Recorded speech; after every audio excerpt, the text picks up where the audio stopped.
this is Jim with Rupert's Woodworks. Today I'm going to be doing a little impromptu video. Currently working on a couple projects, but I was really excited about this.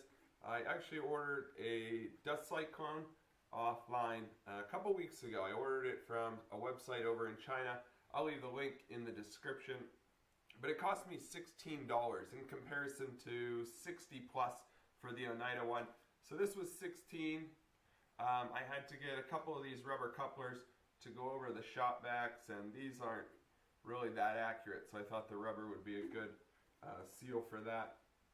And then I had to buy an orange bucket and a lid. I went and bought a cheap one at Walmart, but the lid was really cheap and flexible, so I actually went to Home Depot and bought one.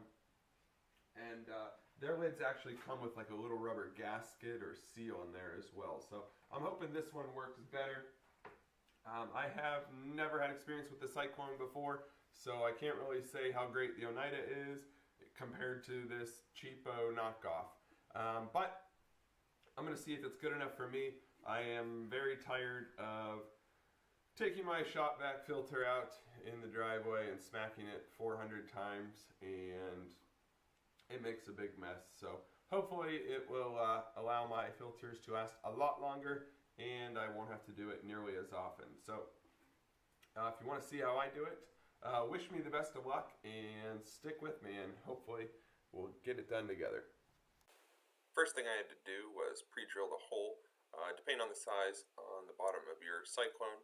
I believe mine was 2 1/8, and then I marked the holes on the Cyclone for the screws and pre-drilled them. I then added a liberal amount of silicone, and I made a little piece of USB, and I didn't have footage of that, just to add some support for the Cyclone from tipping over. And then I added silicone to the bottom side of the Cyclone, and then I put the screws through. I used rubber washers that I had laying around in the shop on both sides just for added sealer, and then I used wing nuts so that I could tighten them with my hands. It would have been a lot easier if I would have had someone else holding it. It was kind of tricky to hold the screwdriver and balance the Cyclone and tighten them down, but with using a liberal amount of silicone, the silicone actually protruded through the screw holes. So once it dried, it really provided a nice seal. And then I put a bead around the inside and spread it out just so there'd be no obstruction for the airflow. And then I smoothed everything out on top and wiped off the excess, and hopefully it's good to go. And then I'm going to let it dry, and that's what the couplers, what they'll look like on top. Alright, so I gave this Cyclone ample time to dry. I've actually been sick for the past week, so it's been drying out here, the silicone, for about a week. I just connected all the vacuum hoses, but I left it apart. This is the first time I've ever done this. I didn't have a pre-run prior to videoing this. This is completely empty. I just cleaned out my shop vac. The filter, I need to get a new filter, but I did clean it out outside. So this is ready to go. There's nothing in the shop vac at all. There you can see. So I'm actually kind of excited to do this. I've never done it before. Hopefully it works. We will see. So this will definitely save on the life of my filters, and then I won't have to empty the shop vac as often. I am going to have to get some sort of device or thing to put this on because it wants to tip because of the weight of the hoses. We'll see how that goes. So I might have to build a cart for it of some sort. So let's give it a whirl.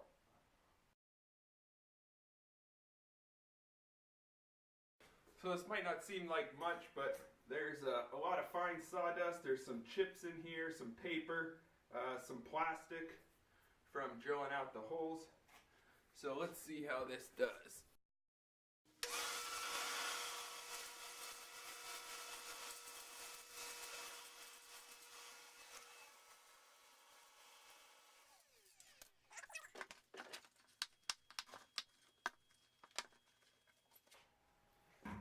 not too shabby. Got quite a bit of it in there. I see a lot of the bigger chunks and paper. Now let's check out the other one.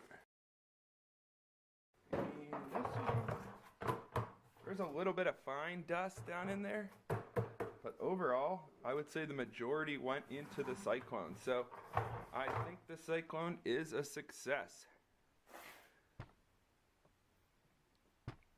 So there's the setup. And I definitely would recommend one with a seal in the lid. I went back and bought one that was a thick $1 or $2 more. And then I put a really good thick bead of silicone here to seal it all up. And those rubber couplers seem to work pretty well. So I can take off the tags. I left them on there just in case I had to take them back. Alright, so that being said, I would definitely recommend buying a cheap Cyclone. Like I said, I never used the Oneida one, so I can't really say if that one worked better. But for me, just picking up sawdust in my shop and not having to hit the filter 1,000 times outside and create a bunch of dust, I will definitely go this route. Now I am going to have to build a cart of some sort for it, just because it seemed unbalanced, or putting a brick in the bottom. If you have a Cyclone, a little filter like this, what would you do? I mean, I have no idea. I've never experienced this. This is literally the first time I've ever done it before.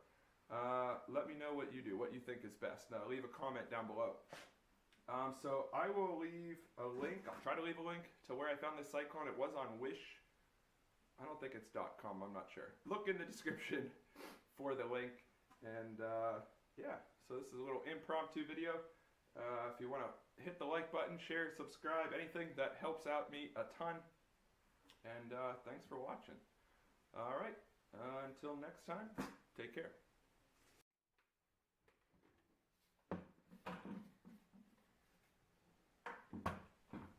So as a quick tidbit, I thought I was done, but then I went around and swept up all the dust in my shop. So actually really looking forward to this. I'm really glad I have it.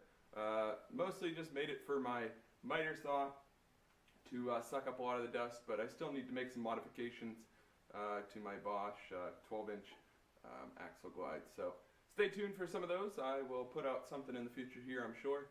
And thanks for hanging with me. Take care. Alright, thanks for sticking with me. Do me a favor and please like, share, subscribe so you never miss any of my upcoming videos. If you want to see what I'm doing on a weekly basis, check out my Facebook and Instagram accounts. I will leave the link in the description. And also, if you saw any tools in my shop that you just have to have, or if you have to do any shopping at all, if you could do me a favor and use my Amazon links, it helps me out a ton and keeps this channel going. So thanks for sticking with me, and take care.